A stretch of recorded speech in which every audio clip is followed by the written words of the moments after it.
Donc dans cette vidéo, je vous montre comment faire un masque de fusion dans Photoshop. Pour première chose, on va regarder un petit peu du côté de l'interface. Ce qu'on peut déjà faire, c'est soit passer directement par votre navigateur, glisser l'image à l'intérieur de la barre ici de Photoshop, ça vous ouvre directement l'image. Sinon, vous pouviez passer aussi par le menu Ouvrir du menu Fichier. Première chose donc, quand vous ouvrez Photoshop, si je repars dans les fenêtres et qu'au niveau des espaces de travail, je les réinitialise, vous allez avoir un certain nombre de panneaux dont on n'a pas forcément besoin. Vous pouvez passer par la petite icône tout en haut à droite ici pour réduire les différents panneaux et retrouver notamment la palette des calques, c'est surtout celle-ci dont on va se servir. Vous pouvez également la détacher en restant avec le clic gauche ici et vous pouvez donc après réarranger vos icônes comme vous le souhaitez. Pareil pour la barre de menu, tout en haut à gauche, je peux ici remettre la barre de menu, voilà, comme avec plus de visibilité. Si vous perdez l'une des deux palettes, c'est-à-dire si par exemple je ferme la palette d'outils et que je ferme la palette des calques, je peux les retrouver dans le menu fenêtre. Donc menu fenêtre, calque, ici, et fenêtre, outils, pour retrouver ma barre d'outils. L'autre panneau dont vous pourriez éventuellement avoir besoin, c'est la navigation, ici pour pouvoir naviguer facilement et zoomer, dézoomer dans l'image. Vous pouvez également pour zoomer, dézoomer utiliser Alt et la roulette ou simplement utiliser les fonctions. Il y a un autre raccourci qui existe où vous pouvez faire CTRL barre d'espace pour zoomer, dézoomer directement dans l'image selon si vous utilisez une souris ou pas. Alors le masque ici de fusion qui est cette icône là juste en bas de la palette des calques, elle va nous servir à créer une sélection et à récupérer cette sélection. La première des choses, c'est qu'il faut que je fasse effectivement une sélection. Donc là, je vais utiliser l'outil de sélection rapide. Ça va me permettre d'isoler un élément pour faire un ajustement, un copier-coller, ou me permettre de travailler uniquement dans cette zone. Première chose qu'on pourrait déjà faire, histoire de conserver une sorte de sauvegarde, c'est CTRL-J sur ce calque-là, pour dupliquer le calque actif. Donc j'aurais pu très bien aussi prendre ce calque-là et basculer sur l'icône de création d'un nouveau calque. Ça aurait fait exactement la même chose. Donc maintenant, je me place sur le calque 1. Je vais sélectionner l'outil de sélection rapide. Cet outil, ce qu'il faut voir, c'est qu'il est plus ou moins précis en fonction de la taille ici qu'il va avoir. Vous pouvez changer la taille, non pas ici au clic droit sur cette option-là, mais dans le panneau tout en haut, le menu contextuel, je peux changer l'épaisseur. Il existe un raccourci mais qui est disponible uniquement si vous avez une souris, où je peux maintenir Alt, et avec le clic droit, je peux venir, si je vais vers la droite, augmenter le diamètre, vers la gauche, diminuer le diamètre. Si je vais vers le haut, ça diminue la dureté. Si je vais vers le bas, ça augmente la dureté. Donc ici, je vais commencer par le coin supérieur gauche, je vais commencer à faire un premier clic, et je vais descendre très doucement ici pour qu'il me sélectionne toute la partie blanche de cette feuille de papier.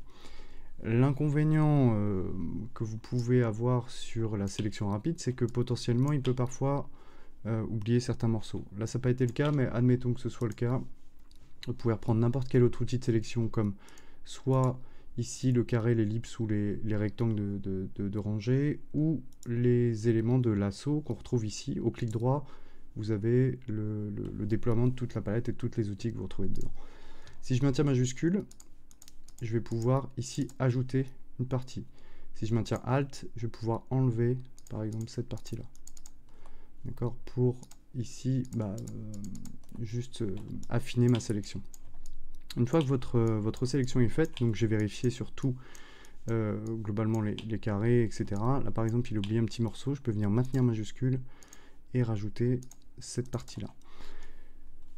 Une fois que votre sélection est prête, donc vous pouvez aussi refaire un double clic sur la loupe pour remettre l'élément à 100%. On va pouvoir ici créer le masque de fusion. Donc c'est sur cette petite icône ici qui ressemble à un drapeau japonais en noir et blanc. Une fois que vous avez fait ça, ça ajoute un élément à votre calque qui est donc le masque de fusion. Le masque de fusion, c'est donc une couche supplémentaire qui ne joue que sur le noir et blanc. Si je maintiens Alt et que je clique sur le masque, vous voyez du coup la sélection qui est faite. L'intérêt de ces masques, c'est que je peux les modifier à tout moment, soit avec une sélection, soit directement avec mon pinceau, et je peux venir repeindre à l'intérieur. Je ne suis pas obligé de passer en mode noir et blanc, mais juste pour vous montrer, vous allez voir que quand on aura rajouté une autre image, que ce sera bien pratique pour venir ajouter ou soustraire une partie à notre masque de fusion. Maintenant que mon masque ici est créé, je vais pouvoir ajouter une autre image à l'intérieur. Donc on va devoir ouvrir ici l'image qui correspond à la montagne du mont Matterhorn. Ici, quand je la glisse à l'intérieur, il faut que je valide la transformation. Ce qui est notable ici avec cette petite icône, c'est que l'image est plus grande que la taille de ma composition. On va pouvoir regarder. En fait, si je regarde la taille de mon image ici, on voit qu'elle fait 3000 pixels par 2126, 3197 pixels par 2126. Peut-être beaucoup pour une première composition, c'est pas nécessaire parce qu'on ne veut pas l'imprimer ici. On va pouvoir descendre déjà la résolution à 150 pixels par pouce. Donc on voit que ça diminue effectivement par 2 la dimension de l'image. Si je regarde, si j'ouvre la montagne seule dans un autre document à part, et que je regarde via la taille, via image, taille de l'image, on peut voir ici que la taille est 2500 pixels. Donc elle est supérieure à la composition que je vais avoir. Regardez ce qui se passe quand je mets une image qui est plus grande. Ici, elle s'adapte automatiquement à la taille maximum de mon Canva, de ma composition. Si je rajoute une image qui est plus petite, elle sort la taille, disons, native du document que je vais avoir à l'intérieur. Okay, donc, ce qui est à noter, c'est que là-dedans, je vais pouvoir encore augmenter la résolution sans perdre de qualité à l'intérieur de cette image-là. Dans un premier temps, ce qu'on va faire, on va déjà la placer au sein du masque. Alors pour faire ça, c'est très simple. J'ai uniquement à maintenir CTRL ou commande sur Mac et je vais cliquer sur ce masque ici, sur cette vignette. Donc en maintenant CTRL, vous voyez que j'ai le curseur qui change et que j'ai une sélection qui va se créer automatiquement sur le masque que j'avais créé précédemment. Maintenant, il faut que je reclique sur la montagne et je recrée mon autre masque. Donc maintenant, vous voyez que l'image est intégrée directement à l'intérieur. L'intérêt du masque, c'est que je peux bouger l'image à l'intérieur du masque. Et il faut que je pense à délier l'image au masque. Si je ne le fais pas, je vais bouger les deux éléments ensemble. Y compris d'ailleurs si je modifie que le masque, comme les deux sont liés, mais les deux éléments bougent ensemble. Attention, quand vous déliez le masque, si je ne bouge que le masque, vous voyez que c'est que ici la sélection du masque qui va bouger, alors que moi ce que je veux c'est modifier l'image pour l'ajuster. En gros, je voudrais dans la composition que la montagne dépasse ici pour donner cet effet simplement de contraste un petit peu supplémentaire. Donc je vais venir placer cet élément là ici. Je peux même l'agrandir parce que je ne vais pas perdre de résolution. Donc pour directement utiliser les éléments de transformation, de base sur Photoshop, l'option de transformation est activée. Je préfère la désactiver pour moi déclencher les transformations avec la commande CTRL et T comme transformation. Ici, quand je transforme cet élément, si je maintiens Alt, je vais conserver le centre de gravité initial de l'image. Je n'ai pas forcément besoin, c'est vraiment là encore une fois une question de convenance. Et ici, je vais donc agrandir cet élément-là pour avoir ce qui me semble être un peu intéressant, c'est-à-dire la première perspective avec la neige qui est ici et la montagne qui va pouvoir dépasser de cet effet de papier. Donc une fois que je vais avoir ça, je vais devoir modifier le masque pour pouvoir faire ressortir ici la montagne. Vous pouvez désactiver le masque en maintenant majuscule et en cliquant sur cet effet-là. On revoit l'élément qui est en entier. Peut-être que l'image est un peu trop haute. Voilà, déjà je vais pouvoir regarder ça comme ça. De manière de faire, il y a beaucoup de manières de faire différentes, mais ce qu'on peut faire très simplement, c'est prendre le pinceau. Je vais venir, attention, si je veux rajouter donc dans cet élément, si je veux voir quelque chose en plus, je vais venir peindre en blanc. Donc je vais intervertir les deux couleurs pour peindre en blanc. De toute façon, vous voyez que vous êtes bien en mode masque. Si je suis sur l'image, vous voyez que ici j'avais deux couleurs qui étaient sélectionnées. Dès que je passe sur le mode masque, les couleurs sont en noir et blanc. Donc je vais peindre doucement en blanc. Et vous voyez qu'ici, forcément, la montagne redevient visible. Donc ce que je vais devoir faire, c'est ici détourer, c'est-à-dire faire le distinguo entre la montagne et le reste du ciel. Alors on peut utiliser beaucoup d'outils différents, on peut utiliser la plume, l'assaut polygonal ou alors la sélection rapide. Pourquoi pas, on peut essayer avec la sélection rapide de regarder ce qu'il nous propose. Mais ce qui serait compliqué, c'est qu'au niveau du contraste, il ne voit pas grand chose de différent sur cette image-là. Donc là, il sera plus simple d'utiliser le lasso pour venir faire le tour de cet élément. Chaque fois que je rencontre une nouvelle intersection qui m'intéresse, qui est notable, je vais venir faire un clic. Vous pouvez faire autant de clics que vous voulez, c'est pas limité. Donc ici, je vais faire le tour, voilà, de cet élément-là. Y compris si, enfin, c'est pas grave si vous dépassez un petit peu dans un sens ou dans l'autre, vous pourrez réajuster ces éléments-là via le masque de fusion. Donc c'est vraiment l'intérêt du masque de fusion, c'est pas un coupé ou un copier-coller tout bête, ça permet vraiment de revenir dessus et de réajuster en fonction des éléments que je vais avoir. Donc ici, je vais pouvoir finir ma sélection en passant par le dessus, parce que ça ne m'intéresse pas non plus. Et je vais faire un double-clic pour terminer ma sélection. Donc maintenant, il faut que je peigne cette partie-là, tout simplement en noir. Donc je vais revenir sur le masque. Et maintenant, je prends la couleur noire, je prends le pinceau, et je peux venir enlever cette partie-là. Voilà, la partie que je ne veux pas voir.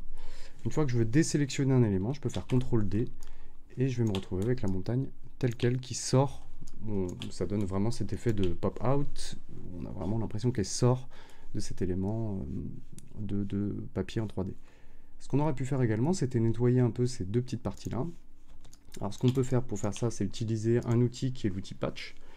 Mais attention, ici il me dit que c'est interdit de manipuler cet élément-là comme ça. C'est tout simplement qu'en fait, comme c'est encore ici un élément qui est en dynamique, il faut que je fasse un clic droit sur le calque, attention pas sur la vignette, c'est bien dans cet endroit là où je vais cliquer, je vais faire un clic droit, et ici je vais venir chercher pixeliser le calque. À partir de ce moment là, je peux maintenant utiliser mon outil pour faire des retouches qui vont être vraiment par séquence, c'est à dire que là quand vous identifiez une séquence, ici là j'ai une séquence avec des nuages puis une séquence avec des montagnes, je vais vraiment faire ça en 2 fois pour que l'algorithme de Photoshop de remplacement puisse détecter que sur les côtés il y a ce type de couleur là. Si je le fais trop brutalement, je risque d'avoir des résultats qui sont un petit peu étranges. Si je fais ça un petit peu trop rapidement ici, il se peut que le résultat soit pas forcément très convaincant. Dans ce cas de figure-là, je ferai CTRL Z et je vais venir vraiment laisser chaque petite zone identifier ce qu'il y a de chaque côté. Donc là, il a même pu me refaire l'ombre qui était ici. J'ai quelque chose qui est plutôt homogène.